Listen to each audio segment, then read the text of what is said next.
Assalamualaikum Puan Siti. Puan Siti, boleh tak saya dapatkan khidmat pembantu rumah dari Puan Siti, tapi saya nak secepatnya, kalau boleh esok atau paling lewat minggu depan. Panggilan macam ni lah yang saya selalu terima.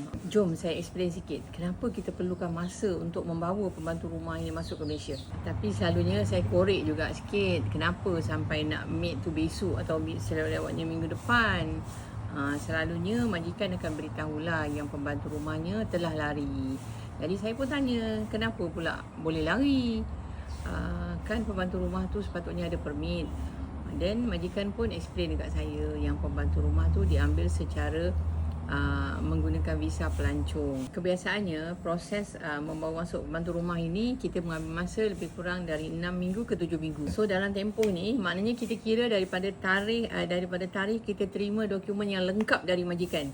Bukan dari tarikh majikan call agency. Tujuannya bila pembantu rumah masuk ke Malaysia, dokumen semua lengkap, permit semua sah dan bekerja dengan majikan pun tak adalah masalah.